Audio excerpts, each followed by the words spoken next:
HMDA ఆఫీసులో ACB సోదాలు, DFO దగ్గర 10.5 లక్షల పట్టివేత. ఆల్విన్ కాలనీలో టీఆర్ఎస్ కార్పొరేటర్ దౌర్జన్యం, నిరుపేదల ఇల్లు ఆక్రమణకి ప్రయత్నాలు. డైల్ 100కి పెరుగుతున్న కాల్స్, గృహహింసపైనే ఎక్కువ ఫిర్యాదులు.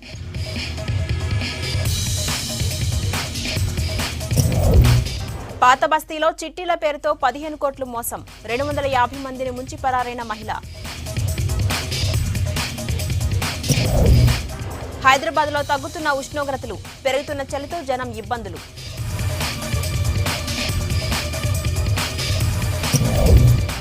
సిటీలో మొదలైన క్రిస్మస్ సందడి, బ్రంచ్లు ఆఫర్ చేస్తున్న star hotels.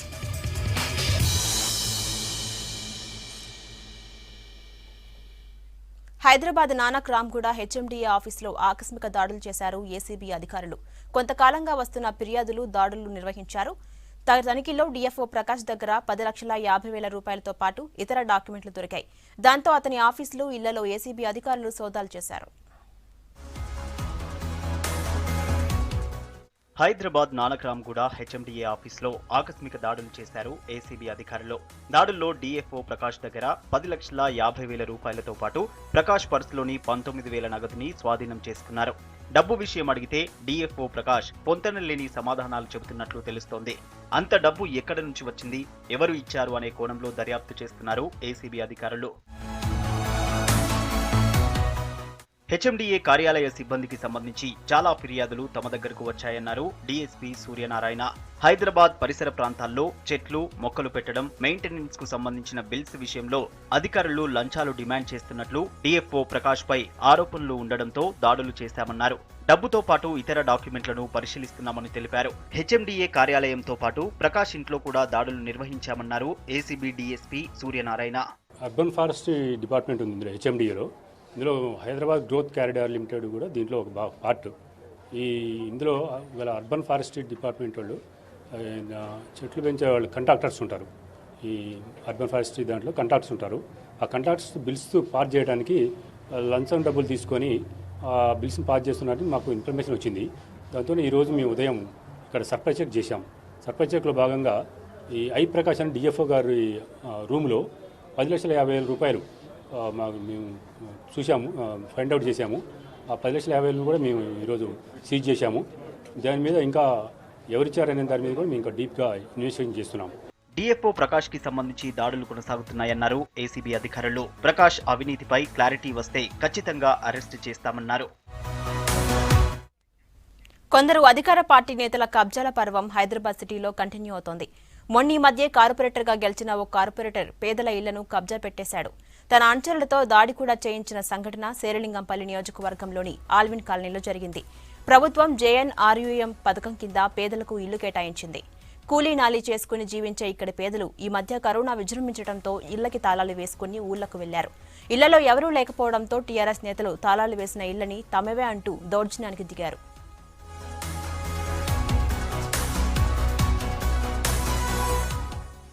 Alvin colony division కార్పొరేటర్ల దొడ్ల వెంకటేష్ గౌడ్, ఆయన అనుచరులు, టీఆర్ఎస్ నేత కాశీ యాదవ్, యాదగిరితో పాటు మరికొందరు తమని ఇల్లు ఖాళీ చేయాలని దాడులు చేశారని బాధితులు చెబుతున్నారు.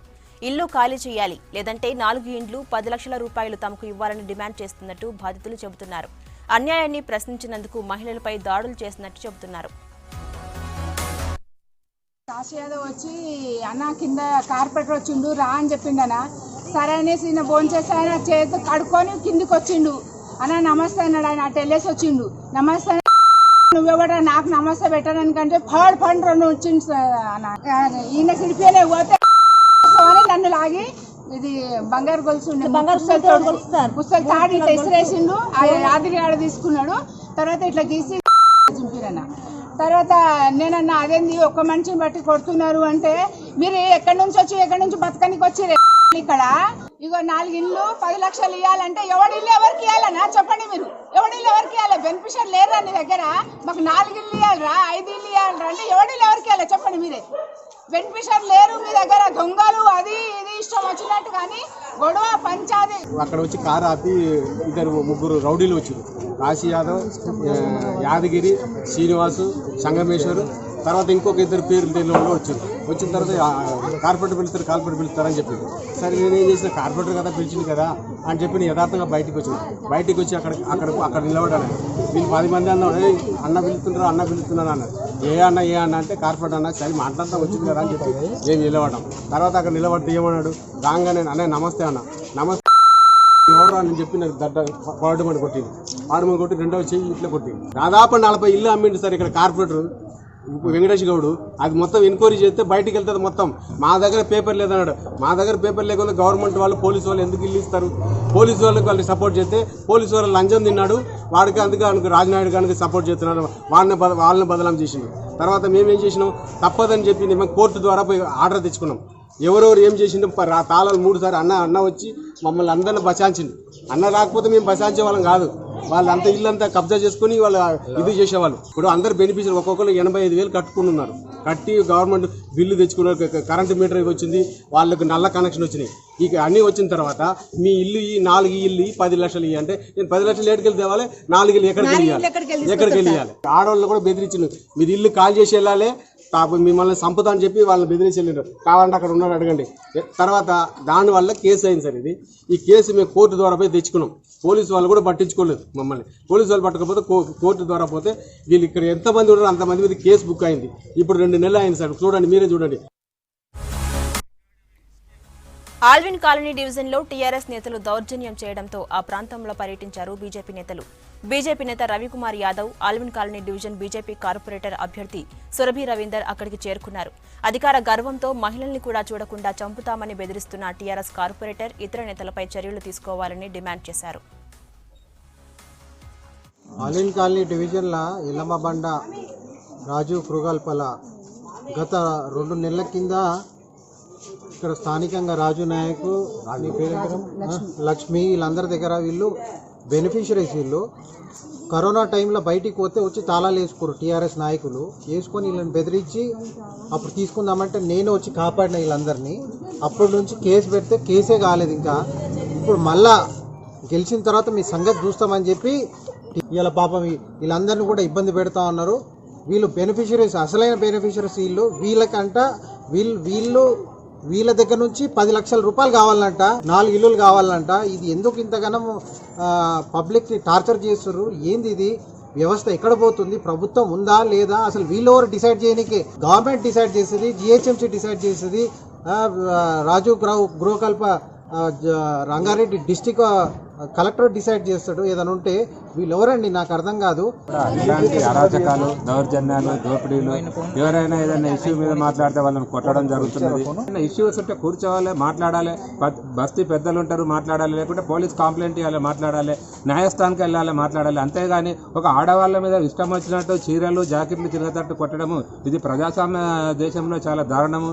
మరి ఇలాంటి దారుణాలను ప్రోత్సహిస్తున్న మన ఎమ్మెల్యే గాంధీ గారు, మరి మన కేటీఆర్ గారు ఇలాంటి దౌర్జన్యాలు ప్రోత్సహిస్తూ ముందుకెళ్తే ఈ విధంగా ఉంటుంది. ప్రజలు తిరగబడి మిమ్మల్ని కొట్టే పరిస్థితి వస్తుంది. ఇలాంటి చర్యలు ముందు ఎవరైనా ఇలాంటి చర్యలు చేస్తే కూడా సహించేది లేదు. మా ముఖ్యమంత్రి గారు కూడా మేము ప్రెస్ ద్వారా విన్నవించుకుంటున్నాము. హైదరాబాద్ ని బెగ్గర్ ఫ్రీ సిటీగా మారుస్తామని, రోడ్లపై యాచకులు లేకుండా చర్యలు తీసుకుంటామంది ప్రభుత్వం. కానీ 4 ఏళ్లైనా సిటీలో signals, cinema halls, shopping malls, temples, bus stands ఎక్కడ చూసినా వాళ్లే కనిపిస్తున్నారు. జీహెచ్ఎంసీ చేపట్టిన స్పెషల్ డ్రైవ్ ఏమైంది? వీవీఐపీలు వచ్చినప్పుడు నిర్వహించిన కార్యక్రమాలు ఎక్కడికి పోయాయి? Watch the story.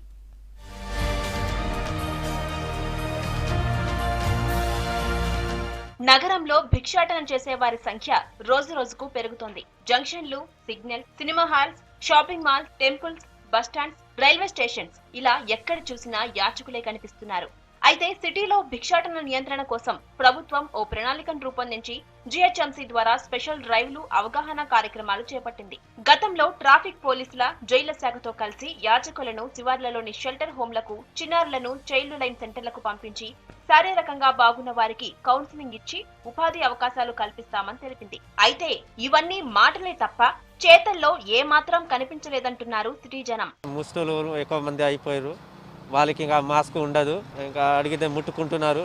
అప్పుడు గుడులు అట్లా ఉండేవాళ్ళు. ఇప్పుడు మొత్తం సిటీ చివరస్తా మీద వాళ్ళే ఎక్కువగా ఉన్నారు. కరోనా కూడా ఉండవచ్చు వాళ్ళకి. ప్రభుత్వం చూసుకోవాలి వాళ్ళకి. జీహెచ్ఎంసీ 2016లో నిర్వహించిన సర్వే ద్వారా నగరంలో మొత్తం 14,000 మంది యాచకులు ఉన్నట్లు గుర్తించారు. ఇప్పటి పరిస్థితులతో వీరి సంఖ్య డబుల్ అయ్యే అవకాశం ఉంది.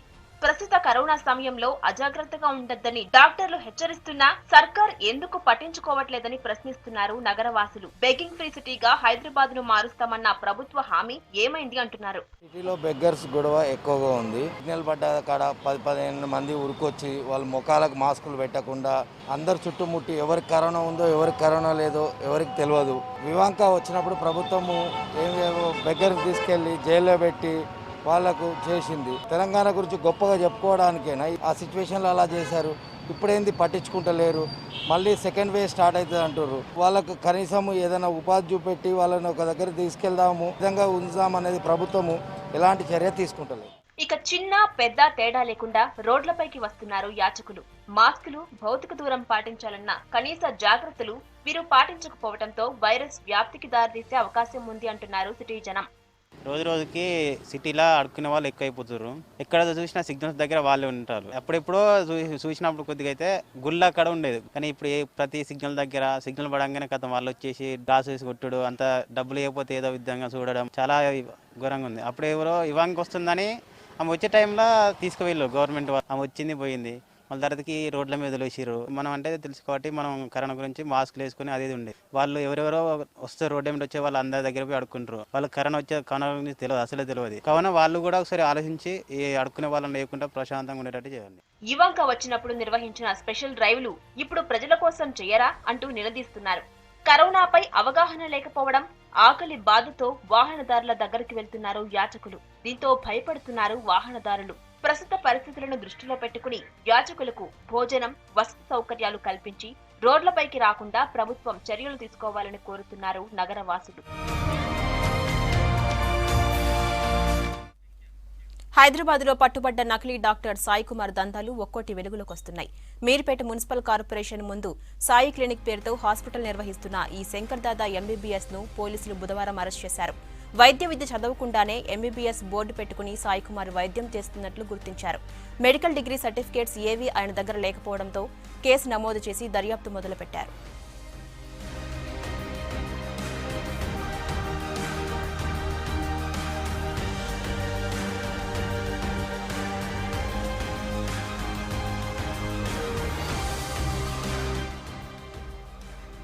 అయితే సాయి కుమార్ మీర్పేటలోనే కాదు కొన్ని హాస్పిటల్స్ లో కూడా డాక్టర్ గా పనిచేస్తున్నట్టు బయటపడింది. ఎల్బీ నగర్ లోని ఆరెంజ్ హాస్పిటల్లోనూ జనరల్ ఫిజిషియన్ పేరుతో ఈ మాయగాడు పనిచేశాడు. నకిలీ డాక్టర్ సాయి కుమార్ వైద్యం చేసిన ఓ వ్యక్తి ఇప్పుడు సీరియస్ కండిషన్ లో ఉన్నాడు. హైత్ నగర్ కు చెందిన బాలకిషన్ జ్వరంతో రావడంతో 10 రోజుల క్రితం ఆరెంజ్ హాస్పిటల్ కి వెళ్లాడు.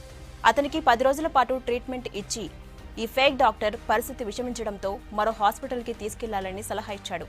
ప్రస్తుతం బాలకిషన్ సీరియస్ కండిషన్ లో వేరే హాస్పిటల్లో చికిత్స తీసుకుంటున్నాడు.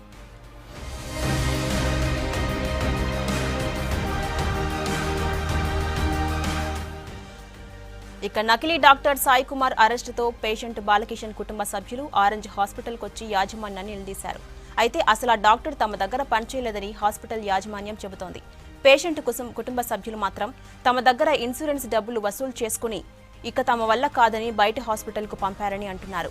ఎల్బీ నగర్ ఆరెంజ్ హాస్పిటల్లో నకిలీ డాక్టర్ సాయి కుమార్ అడ్మినిస్ట్రేటర్ గా పనిచేస్తున్నట్టు తెలిసింది. ప్రస్తుతం ఆరెంజ్ హాస్పిటల్ మేనేజ్మెంట్ పరారీలో ఉన్నట్టు చెబుతున్నారు. సాయి కుమార్ పై ఎల్బీ నగర్ పోలీసులకు ఫిర్యాదు చేశారు బాలకిషన్ కుటుంబ సభ్యులు. ఇప్పుడు ఆ నకిలీ డాక్టర్ను రిమాండ్కు తరలించారు మీర్పేట పోలీసులు.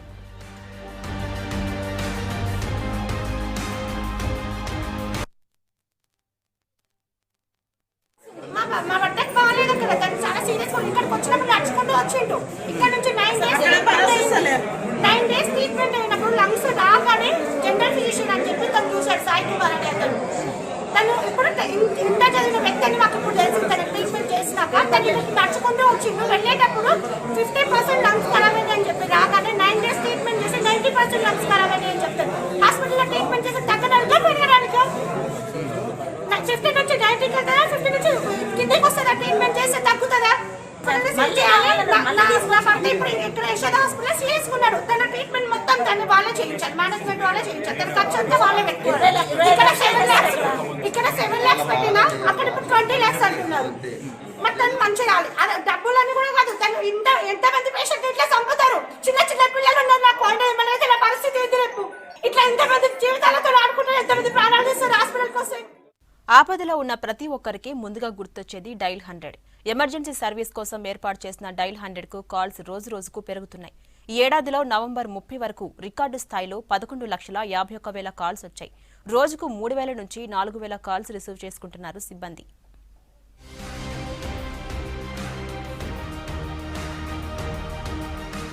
డయల్ 100 పై జనంలో అవేర్నెస్ బాగా పెరిగింది. ఏ చిన్న గొడవ జరిగినా జనం 100కు కాల్ చేస్తున్నారు. దీంతో పోలీసులు ఆపదలో ఉన్న వారికి మేమున్నామని భరోసా ఇస్తున్నారు. సాయం కోసం కాల్ వచ్చిన 2 నుంచి 5 నిమిషాల్లోనే బాధితులకు అందుబాటులోకి వచ్చి వారిని ఆదుకుంటున్నారు. దీంతో 100కి కాల్ చేసే వారి సంఖ్య రోజురోజుకు పెరుగుతోంది.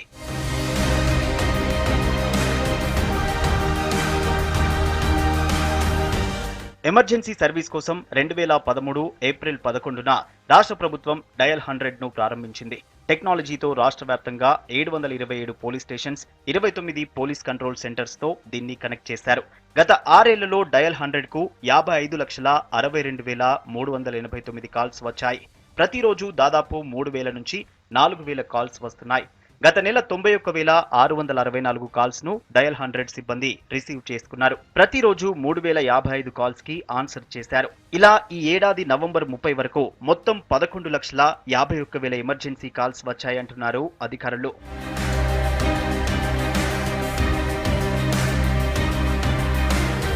కరోనా లాక్డౌన్ టైంలో అత్యవసర సేవల కోసం డయల్ 100కు కాల్స్ చేయాలని ప్రభుత్వం, పోలీసులు సూచించారు. దీంతో లక్షల మంది డయల్ చేశారు. కాల్స్ పై స్పందించిన పోలీసులు వారి సమస్యలను పరిష్కరించారు. ఈ ఏడాది మహిళలపై దాడులకు సంబంధించిన కాల్స్ ఎక్కువగా వచ్చాయి. ఈ ఏడాదిలో నవంబర్ 30 వరకు మహిళలపై జరుగుతున్న దాడులు, వేధింపులకు సంబంధించి 1,06,000 కాల్స్ వచ్చాయి. ఇందులో గృహహింసకు సంబంధించి 90,000ఉన్నాయి. ఇలా ప్రతిరోజు 700 మందికి పైగా మహిళలపై వేధింపుల కాల్స్ వస్తున్నాయి.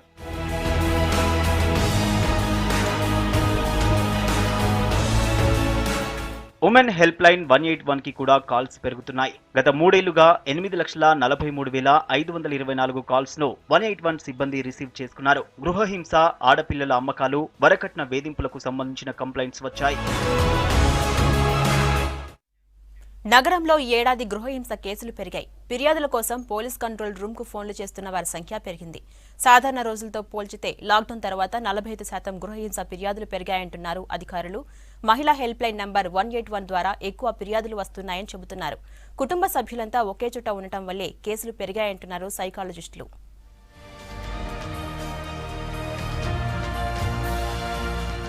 నగరంలో పోలీస్ కంట్రోల్ రూమ్ కు ఫోన్లు చేస్తున్న మహిళల సంఖ్య పెరుగుతోంది. సాధారణ రోజులతో పోల్చితే ఇటీవల 30 నుంచి 45% గృహహింస ఫిర్యాదులు పెరుగుతుండడం ఆందోళన కలిగిస్తోంది. కొందరైతే స్వయంగా ఆఫీసులకు వెళ్లి కంప్లైంట్ చేస్తున్నారు. మహిళా హెల్ప్ లైన్ నంబర్ 181 కి కూడా ఇలాంటి ఫిర్యాదులే వస్తున్నట్టు సఖీ కేంద్రం అధికారులు చెబుతున్నారు. గృహహింసపై 181 తో పాటు సఖీ కేంద్రం 040-277-14881 నంబర్లకు ఫిర్యాదులు వస్తున్నాయి.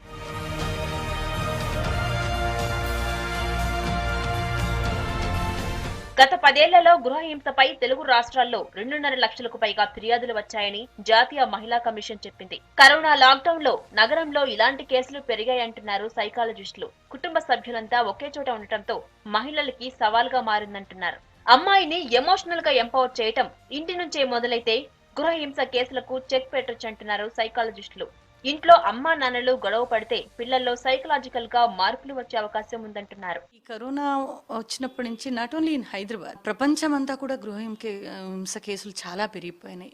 అరౌండ్ 30-40% వరకు కూడా కేసులు లాక్డౌన్ టైంలోనైతే ఇట్ వాజ్ లైక్ మోర్. కొంచెం లాక్డౌన్లు తగ్గిన తర్వాత ఆ 100 నెంబర్ని కాంటాక్ట్ చేయడం తగ్గింది. ఫ్యామిలీలలో డిమాండ్లు అంటే లేడీస్ మీద, అంటే వీళ్ళు అన్ని విషయాల్లో, వంటల విషయాలు కానివ్వండి, అన్ని పనులలో కూడా వాళ్ళకి ప్రెషర్ ఎక్కువైపోతుంది, స్ట్రెస్లోకి లోనవుతున్నారు.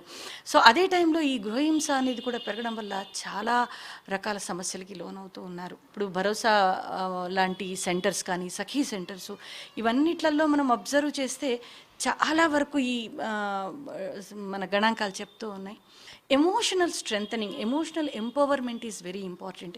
ఈ విషయాన్ని కుటుంబాలు కానీ లేకపోతే ఇన్స్టిట్యూషన్స్లో కూడా అమ్మాయిలకి ఎలాంటి ఎంపవర్మెంట్, ఆ సెల్ఫ్ తనని తాము రక్షించుకోవడం నాట్ ఓన్లీ ఫిజికల్గా, ఎమోషనల్గా కూడా చాలా వరకు ఎమోషనల్ అబ్యూజ్ అన్నది ఎక్కువైపోతుంది ఈ మధ్యకాలంలో. కాబట్టి సొసైటల్ పరంగా కానీ ఈవెన్ మీడియాలో ఎక్కడి నుంచి అయినా కూడా అది ఇంటి నుంచి స్టార్ట్ అవ్వాలి. ఫస్ట్ అమ్మాయిని ఎమోషనల్గా ఎంపవర్ చేయడం ఎలా అన్న దాని మీద పేరెంట్స్ దృష్టి పెట్టడం అన్నది చాలా ఇంపార్టెంట్. ఇక లాక్డౌన్ ఎఫెక్ట్ అన్ని రంగాలపైన తీవ్రంగా పడింది. ఆ తర్వాత చాలా మంది ఉద్యోగాలు కోల్పోగా ఇంకొందరు వర్క్ ఫ్రం హోమ్ లో ఉన్నారు. దీంతో భార్యాభర్తల మధ్య గొడవలు పెరిగాయంటున్నారు. Legal service authority, police department, ఇతర కౌన్సిలింగ్ సెంటర్స్ కూడా గృహహింస కేసులు పెరిగాయని చెబుతున్నాయి. గతేడాదితో పోల్చితే ఈ ఏడాది దాదాపు 40% కేసులు పెరిగాయంటున్నారు అడ్వకేట్లు. ముఖ్యంగా ఈ లాక్డౌన్ అనేది మహిళలకు ఒక శాపంగా పరిణమించింది అని మనం చెప్పవచ్చు. ఈ కాలంలో గృహహింస రేటు బాగా పెరిగింది అనేది అనేక నివేదికలు మనకు తెలియజేస్తూ ఉన్నాయి. Legal service authority, police department, ఇతర కౌన్సిలింగ్ సెంటర్ల యొక్క గణాంకాలు మనం తీసుకున్నట్టయితే గత ఏడాది లేదా 10 సంవత్సరాల నివేదికలను మనం పరిశీలించినట్టయితే ఈ ఏడాది గృహహింస రేటు బాగా పెరిగింది అనేది మనకు తెలుస్తూ ఉంది. దీని ప్రభావం ఎందుకని ఇంత పెరిగింది అని మనం పరిశీలించినట్లయితే లాక్డౌన్ కారణంగా అనేక మంది ఉద్యోగాలు కోల్పోవడం, అన్ఎంప్లాయ్మెంట్, ఉన్న ఉద్యోగాలు కూడా సరైన జీతాలు అందకపోవడం, ఇవన్నీ కారణంగా ఏంటంటే స్ట్రెస్ పెరగడం, మానసిక సమస్యలు పెరగడం, దీంతో పాటు ఇంట్లోనే 24 గంటలు ఉండే పిల్లలు, స్కూల్ లేక భర్త ఇంట్లోనే ఉండడం, ఆ భర్త ఆ స్ట్రెస్ అంతా కూడా తనకు ఈజీగా తీర్చుకోవడానికి కోపం వస్తే అరవడానికి భార్యనే ముందు కనిపిస్తుంది. ఆ భార్యల మీద కోపాలు ప్రదర్శించడం, చిన్నవాటికి పెద్దవాటికి ఇష్యూ కావడం, ఈ గృహహింస అనేది పెరుగుతూ వస్తుంది. 24 గంటలు భర్తలు ఇంట్లో ఉండటంతో పాటు ఆర్థిక సమస్యలతో కూడా కేసుల సంఖ్య పెరిగినట్లు తెలుస్తోంది అంటున్నారు సైకాలజిస్టులు. అయితే 100లో 10 కేసులు మాత్రమే రికార్డ్ అవుతున్నాయి. కొన్ని పెద్దల సమక్షంలో పరిష్కరించుకుంటున్నారు, మరికొన్ని అసలు భయపడటం లేదని చెబుతున్నారు. హైదరాబాద్ పాత బస్తీలో చిట్ ఫండ్స్ పేరుతో డబ్బులు తీసుకుని 15 కోట్లతో ఉడాయించిందో మహిళ. పాత బస్తీ పటేల్ నగర్ కు చెందిన అంజలి 25 ఏళ్లుగా స్థానికంగా నివాసం ఉంటూ చిట్టీల వ్యాపారం చేస్తోంది. గతంలో నమ్మకంగా డబ్బులు ఇవ్వడంతో దాదాపు 250 మంది ఆమె దగ్గర చిట్టీలు కడుతున్నారు. అయితే ఈ నెల చిట్టీలు పారిన తర్వాత నుంచి ఆమె ఫోన్ పనిచేయడం లేదంటున్న బాధితులు ఇంటికి వెళ్లి చూస్తే తాళం వేసి ఉండటంతో పోలీసులకు ఫిర్యాదు చేశారు. అయితే అంజలి చిట్స్ వ్యాపారంతో పాటు పెద్ద మొత్తంలో తక్కువ వడ్డీకి కస్టమర్ల నుంచి డబ్బులు తీసుకున్నట్టు తెలుస్తోంది. బండ్లగూడ పటేల్ నగర్లో అంజలి అనేటమే ఒక 10 కోట్ల మీద చిట్టి ఫండ్లు అందరి నుంచి లిఫ్ట్ చేసి పైసలు తీసుకొని ఆమె ఎవరికి ఇవ్వకుండా నైట్లో పారిపోయింది. కాబట్టి ఈరోజు మొత్తం బాధితులందరూ కనీసం 100 కన్నా ఎక్కువ మంది చాలామంది ఉన్నారు. ఏఐ గారికి మాట్లాడాము, చెప్తే వాళ్ళు అడిగితే సిసిఎస్ పంపించారు. కేసుని సిసిఎస్ వాళ్ళు డీల్ చేస్తారు. కాబట్టి మేము అక్కడ వెళ్తున్నాము. బాధితులకు న్యాయం జరగాలని మేము కోరుకుంటున్నాం. ఆమె హౌస్ వైఫే, వాళ్ళ హస్బెండ్ వచ్చేసి ఎక్స్ సర్వీస్ मैन, सीआरपीएफ నుంచి రిటైర్ అయ్యారు. मैं अंजलि के पास जो जी बाबू राव की पत्नी है, उसके पास चिट्ठी डाला था. 40 लाख का चिट्ठी है, पार्ट में है. तो वो 4-5 दिन से लॉक लगा के घर से भाग गई कि ये ज़्यादा पैसे का मामला है तो आप लोग सीसीएस में जाओ, ये बोल के हम लोग कम से कम 40-50 जने हैं. तो हम लोग सीसीएस में जाके इसकी कंप्लेंट दे रहे हैं. ఆయుర్వేద డాక్టర్లు కూడా సర్జరీలు చేయొచ్చంటూ కేంద్రం ఇచ్చిన గెజిట్ కు వ్యతిరేకంగా అన్ని ప్రైవేట్ హాస్పిటల్స్ లో ఎమర్జెన్సీ సేవలు మినహా ఓపీ, ఐపీ సేవలు బంద్ చేశారు. ఇండియన్ మెడికల్ అసోసియేషన్ పిలుపుతో అన్ని ప్రైవేట్ హాస్పిటల్స్, ప్రభుత్వ హాస్పిటల్స్ దగ్గర డాక్టర్ల నిరసన తెలిపారు.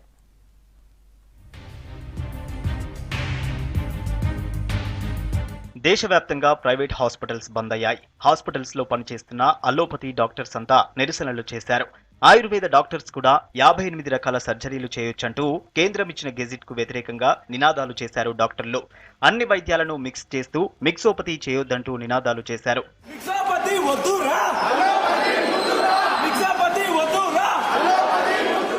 నగరంలోని ప్రైవేట్ హాస్పిటల్స్ తో పాటు సర్కార్ దవాఖానాల్లో కూడా నిరసన వ్యక్తం చేశారు డాక్టర్లు. గాంధీ, ఉస్మానియా, నిమ్స్ లాంటి పలు హాస్పిటల్స్ లో ర్యాలీలు తీసి నిరసనలు తెలిపారు.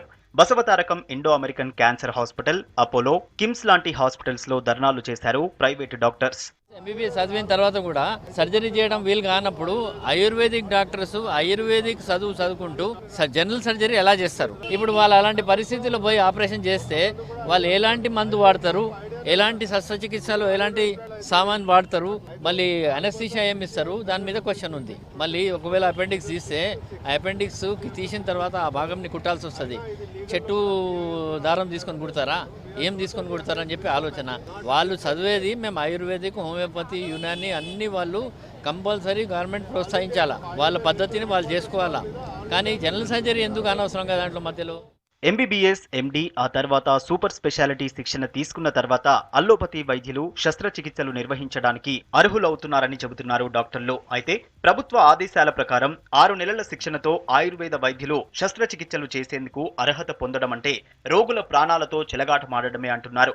ఇలా వివిధ రకాల వైద్య పద్ధతులను క్రాస్ మిక్స్ చేస్తే విపరీత పరిణామాలు ఎదుర్కోవాల్సి వస్తుందంటున్నారు. కేంద్రం ఇచ్చిన ఆదేశాలను వెనక్కి తీసుకోవాలని విజ్ఞప్తి చేశారు డాక్టర్లు. సైన్స్ రీసెర్చ్ ద్వారా అడ్వాన్స్ అయ్యి శరవేగంతో ముందుకు కదులుతుంటే అది ఇప్పుడు రోబోటిక్ సర్జరీ, గామా నైఫ్ అని పెద్ద పెద్ద ఎక్స్ట్రాడినరీ న్యూ ట్రీట్మెంట్స్ వచ్చిన తర్వాత అవన్నీ వదిలేసి మేము ఎంబీబీఎస్ చదవడానికి 5.5 సంవత్సరాలు, ఎంఎస్కి 3 సంవత్సరాలు, ఎంసీహెచ్కి మళ్ళీ 3 సంవత్సరాలు, అంటే 11.5-12 సంవత్సరాల తర్వాత కూడా సర్జరీ ఏంగో కొన్నిసార్లు కష్టమైంది. వారు మా సబ్జెక్ట్సే చదవకుండా, ఎంబీబీఎస్ సిలబసే చదవకుండా ఏదో సర్జరీ చేయాలి కనుక ఒక 6 నెలలు నేర్చుకొని ఎలా సర్జరీ చేస్తారండి? అలాంటి సర్జరీ చేస్తున్నంటే పేద ప్రజల ప్రాణాలతో చెలగాటమాడుతున్నట్టే. అందుకొరికే ఈ జీవో విడ్రా చేయాలని మేము కోరుతున్నాం. భారతీయునిగా ఆయుర్వేదంపై తమకు గౌరవం ఉందన్నారు Basavatarakam cancer hospital medical director TS Rao. ఆయుర్వేదం మన దేశానికి ఎంతో ఖ్యాతి తెచ్చిందనడంలో సందేహం లేదన్నారు. అయితే 2 రకాల ఆరోగ్య విధానాలను కలబోయడం సరైన పద్ధతి కాదన్నారు. దీనిపై కేంద్రం మరోసారి ఆలోచించాలన్నారు. ప్రభుత్వానికి ఉన్న కారణాలు ఏంటో మాకు అర్థం అవ్వట్లేదు. అర్థం కాక నాయకత్వం వాళ్ళతో డిస్కస్ చేసే ప్రయత్నం చేస్తుంది, కానీ వినే పరిస్థితి లేదు. కాబట్టి ఈరోజు ధర్నా చేయాల్సి వస్తుంది. ఏమైనా ప్రాబ్లం ఉంటే, మన ఇంట్లో ప్రాబ్లం ఉంటే ఆ ఇంట్లోనే మార్పులు చేయాలి, అంతే తప్ప పక్కింటోని మన ఇంట్లోకి రమ్మని అనడం ఎప్పుడు కూడా సొల్యూషన్ కాదు కదా. నిజంగానే మా అలోపతిలో దాన్ని ప్రాక్టీస్ చేసే విధానంలో, మనం చేసే సర్వీస్లో ఏమన్నా డెఫిషియన్సీస్ ఉంటే దాన్ని ఆ రూల్స్ని టైటన్ చేయాలి, మమ్మల్ని స్క్రూటనైజ్ చేయాలి, అంతే తప్ప ఏమీ ట్రైనింగ్ లేకుండా 5-6 నెలలు అబ్జర్వర్గా, అంటే వేరే వాళ్ళు ఆపరేషన్ చేస్తుంటే చూస్తే చాలు అని అంత సింపుల్గా ఒక పెయింటింగ్ చేయాలన్నా కానీ ఒక గురువు దగ్గర సంవత్సరాల తరబడి శుశ్రూష అవసరం పడుతుంది. పెయింటింగ్ చెడిపోతే చింపేస్తాం. ఆపరేషన్ అనేది సైంటిఫిక్ బేసిస్తో ఉండే ఒక ఆర్ట్. ఈ ఆర్ట్ పార్ట్ నేర్చుకోవచ్చేమో కానీ సైన్స్ పార్ట్ నేర్చుకోలేం కదా. మంచి ఈజీలీ ట్రైనబుల్ హ్యాండ్స్ ఉంటే నేర్చుకోవచ్చేమో. ఇప్పుడు ఒక పేగుకు రంధ్రం పడింది, దానికి ఆపరేషన్ చేసాం. చేసిన తర్వాత ఏం మందులు ఇస్తారు? యాంటీబయాటిక్స్, హై యాంటీబయాటిక్స్ ఇవ్వాల్సి వస్తుంది. ఆ యాంటీబయాటిక్స్ అన్నీ కూడా అలోపతిలోనే ఉన్నాయి. విద్యను అభ్యసించకుండా ట్రీట్మెంట్ ఇవ్వడం రోగుల ప్రాణాలతో చెలగాటం ఆడటమే అంటున్నారు డాక్టర్స్. ఒకరోజు బంద్ కు కేంద్రం దిగిరాకపోతే కోర్టుకు వెళతామని హెచ్చరిస్తోంది ఇండియన్ మెడికల్ అసోసియేషన్. హైటెక్ సిటీలో ఫర్నిచర్ ఫెయిర్ ఏర్పాటైంది. ఇంటికి కావాల్సిన అన్ని రకాల హోమ్ డెకర్ ఫర్నిచర్స్ ను ప్రదర్శనలో ఉంచారు. దేశవ్యాప్తంగా ఉన్న దాదాపు 100 మంది ఎగ్జిబిటర్స్ తమ లేటెస్ట్ ఉత్పత్తులను ఎక్స్పోలో ఉంచారు. Beds, sofa sets, dining tables, wood furnitures, home decoration items, బుద్ధుడి విగ్రహాలు ఆకట్టుకుంటున్నాయి. లాన్ లో పెట్టుకునే chair collections, interior products, wall arts, antique collections ప్రదర్శనలో ఉంచారు. ఈ నెల 14 వరకు ఎక్స్పో కొనసాగుతుందన్నారు నిర్వాహకులు.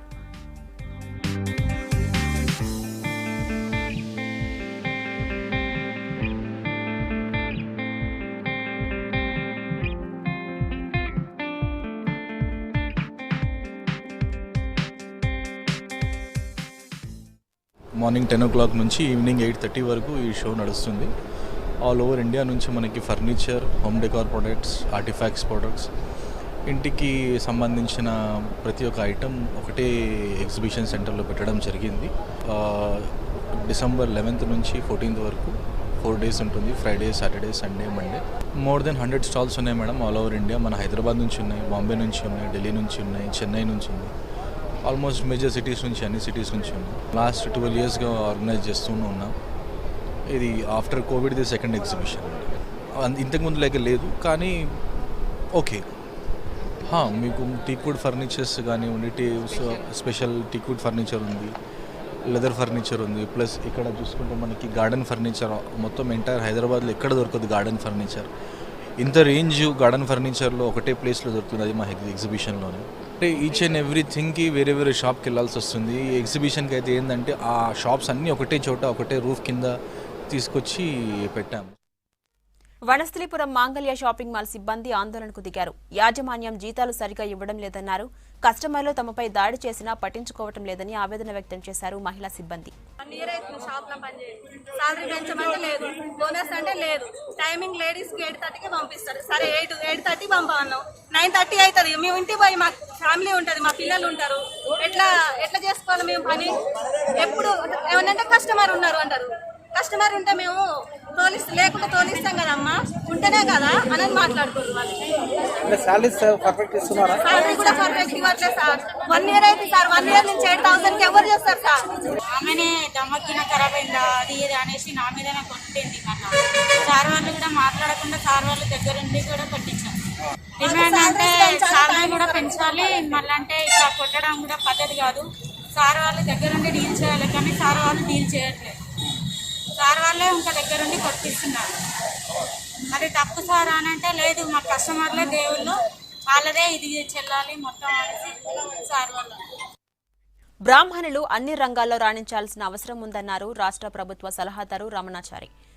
బొగ్గులకుంటలోని తెలంగాణ బ్రాహ్మణ సంక్షేమ పరిషత్లో బీజేపీ ఎమ్మెల్సీ రామచంద్రరావుతో కలిసి వెబ్సైట్ను ప్రారంభించారు రమణాచారి. వేద పండితులతో పాటు అన్ని రకాల పూజా కార్యక్రమాలకు ఉపయోగపడే బ్రహ్మాస్మి వెబ్సైట్ ప్రారంభోత్సవం జరిగింది. బ్రాహ్మణ పరిషత్ ద్వారా ఎందరో పేద బ్రాహ్మణులకు చేయూత ఇస్తున్నామన్నారు సంక్షేమ పరిషత్ చైర్మన్ రమణాచారి.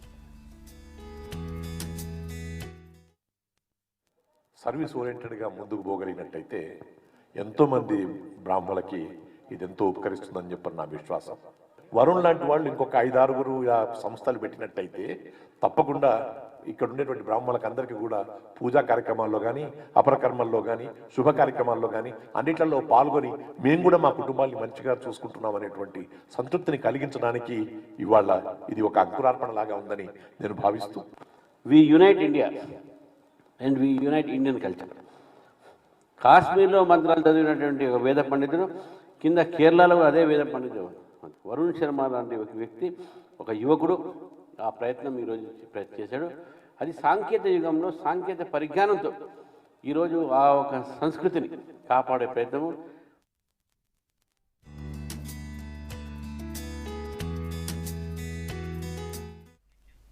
వారం రోజులుగా రాష్ట్రంలో చలి తీవ్రత పెరుగుతోంది.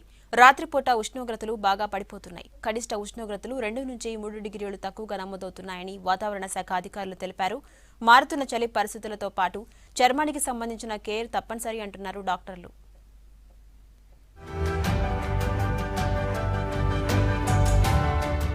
రాష్ట్రంలో రాత్రిళ్లు ఉష్ణోగ్రతలు పడిపోతున్నాయి.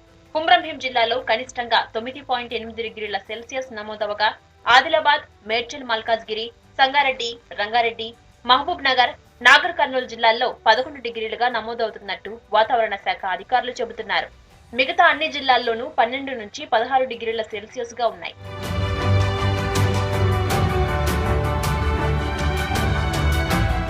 వారం 10 రోజులుగా పగలు, రాత్రిపూట ఉష్ణోగ్రతల్లో తగ్గుదల బాగా కనిపిస్తోంది. చలి ప్రభావం ఉంటోంది.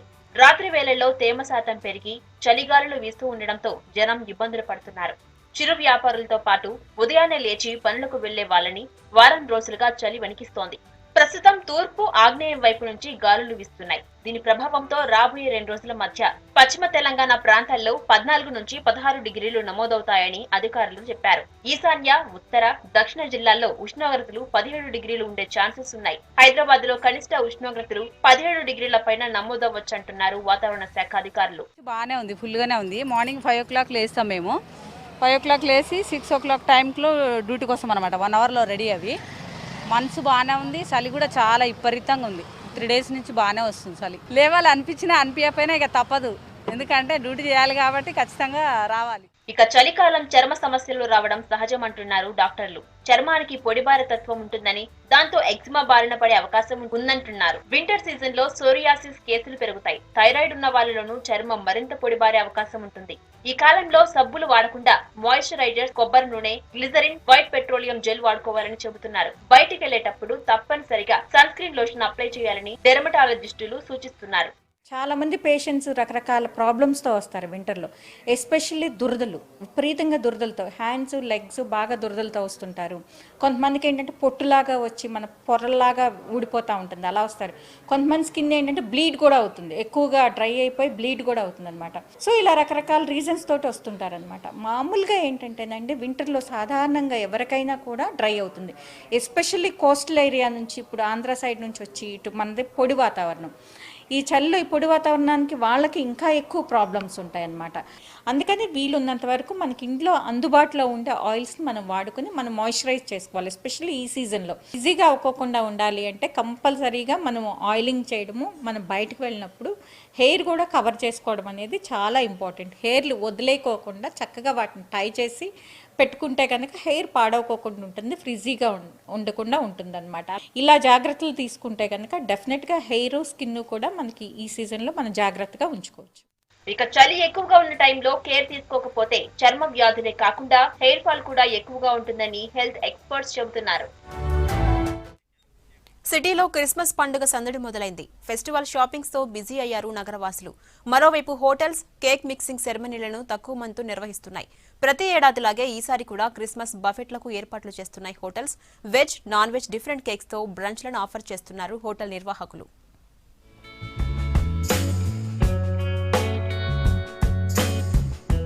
క్రిస్మస్ అనగానే అందరికీ గుర్తొచ్చేది కేక్ మిక్సింగ్. దీంతో పాటే గ్రేప్ స్టంపింగ్స్, సండే స్పెషల్ బ్రంచ్లను ఏర్పాటు చేస్తాయి హోటల్స్. డిసెంబర్ నెల స్టార్టింగ్ నుంచే కేక్ మిక్సింగ్ వేడుకలు జోరుగా జరుగుతాయి. అయితే ఈసారి కరోనా ఎఫెక్ట్ తో కేక్ మిక్సింగ్ సెరమనీలను ఇంటర్నల్ గా తక్కువ మందితో నిర్వహిస్తున్నాయి హోటల్స్. అయితే మొన్నటిదాకా లాక్డౌన్ తో బిజినెస్ లేని హోటల్స్ మళ్లీ క్రిస్మస్, న్యూ ఇయర్ వేడుకలతో బౌన్స్ బ్యాక్ అవుతాయని ఎక్స్పెక్ట్ చేస్తున్నారు హోటల్ నిర్వాహకులు. క్రిస్మస్ పండుగ కోసం స్పెషల్ ఫుడ్ ఫెస్టివల్స్ నిర్వహించేందుకు ఏర్పాట్లు చేస్తున్నారు. మేము ఈ క్రిస్మస్కి బ్రంచ్ అనేది ఇంట్రడ్యూస్ చేస్తున్నాము. బ్రంచ్లో బేసిక్గా అన్లిమిటెడ్ డ్రింక్స్తో పాటు బుఫే కూడా ఉంటుంది. మెయిన్లీ ఈ క్రిస్మస్లో ఏంటంటే మేము లైవ్ కౌంటర్స్ అనే దాని మీద ఎక్కువ కాన్సన్ట్రేట్ చేస్తున్నాము. కోవిడ్ ముందు సిచ్యువేషన్ డిఫరెంట్, ఇప్పుడున్న సిచ్యువేషన్ డిఫరెంట్. సో మేము దానికి తగ్గట్టు ప్రికాషన్స్ తీసుకుంటూ ఏదైతే ప్రికాషన్స్ అన్ని చేయాలో, ఏదైతే సోషల్ డిస్టెన్సింగ్ అనేది మెయింటైన్ చేయాలో అవన్నీ మనం పాటిస్తున్నాము. గెస్ట్ సేఫ్టీ కానీ మా స్టాఫ్ సేఫ్టీ కానీ మెయిన్ ఫోకస్ మాది. క్రిస్మస్ బ్రంచ్ లో మెయిన్ గా plum cakes, lavish buffet special గా ఏర్పాటు చేయనున్నారు. అందులో turkey special food, continental items, fish, chicken, mutton starters, biryanis, n number of cakes, ice creams అందిస్తున్నారు. ముఖ్యంగా బ్రంచ్ లో ప్లమ్ కేక్ స్పెషల్ అట్రాక్షన్ గా అందిస్తామంటున్నారు హోటల్ చెఫ్. ఫస్ట్లీ ఇక్కడ మనకి డెజర్ట్స్ అనేవి మెయిన్ అనమాట ఈ క్రిస్మస్ బ్రంచ్ లో. ఎవ్రీ ఇయర్, లాస్ట్ ఇయర్ అయితే మనం ఇక్కడ 23 వెరైటీ ఆఫ్ డెజర్ట్స్ ఫుల్ స్ప్రెడ్గా చేసాము.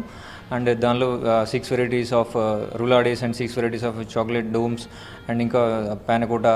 అండ్ క్రిస్మస్ అంటే మనకి desserts sweet. And coming to the hot buffet, roasted turkey మీకు అందరూ తెలుసు, this is the hot favourite. And roasted turkey and seafood, variety of seafoods, sea bass is speciality. And lamb preparations and salads, cold cuts and exotic cut fruits and imported fruits. Plum cake మనకి Christmas అంటే plum cake is must actually. ప్రస్తుతం corona వ్యాప్తి నేపథ్యంలో physical distance కోసం table arrangements, limited కస్టమర్లతో branch ఏర్పాటు చేస్తామంటున్నారు hotel నిర్వాహకులు. Christmas, new year బ్రంచ్ల్లో పెద్దలకు, పిల్లలకు బ్రంచ్ రేట్స్ 600 నుంచి 3000 వరకు డ్రింక్స్ ను బట్టి ఉన్నాయంటున్నారు. నచ్చిన విధంగా వాళ్ళు చేయించుకొని వాళ్ళు తినచ్చు. అది మెయిన్ మా కాన్సన్ట్రేషన్. అండ్ చాలా లావిష్ బుఫే ఉంటుంది అండ్ ప్లెంటీ ఆఫ్ డెజర్ట్స్ అనేది మనము ఇంట్రడ్యూస్ చేస్తున్నాము. సోషల్ డిస్టెన్సింగ్ అనేది మెయింటైన్ చేసుకుంటూ టేబుల్ సెటప్ ఒకటి, అంటే టేబుల్ మధ్యలో చాలా గ్యాప్ ఇస్తున్నాము. అండ్ శానిటైజేషన్ ప్రాసెస్ అని, లేకపోతే మనం ఎవరైతే సర్వ్ చేస్తున్నారో వాళ్ళు కూడా చాలా ప్రికాషన్స్ తీసుకొని 24/7 మాస్క్. అందరికి తెలిసిందే క్రిస్మస్ నుంచి న్యూ ఇయర్కి ఇది చాలా పెద్ద సెలబ్రేషన్స్, 1 వీక్ సెలబ్రేషన్ ఉంటుంది. సేమ్ దాన్ని కంటిన్యూ చేసుకుంటే మళ్ళీ క్రిస్మస్ తర్వాత న్యూ ఇయర్ ఈవ్ అనేది అది కూడా మేము ప్లాన్ చేస్తున్నాము. అది కూడా కొంత తొందరలో మేము ఆఫర్స్ ఏవైతే ఉన్నాయో అవి మనం చెప్తాం. ఫెస్టివల్ సందర్భంగా hotels, shopping malls, lightings, decorations, food festivals ఏర్పాటు చేస్తున్నాయి. మరోవైపు సిటీ జనం షాపింగ్లతో బిజీ అయ్యారు. That's all for now. Keep watching V6 News.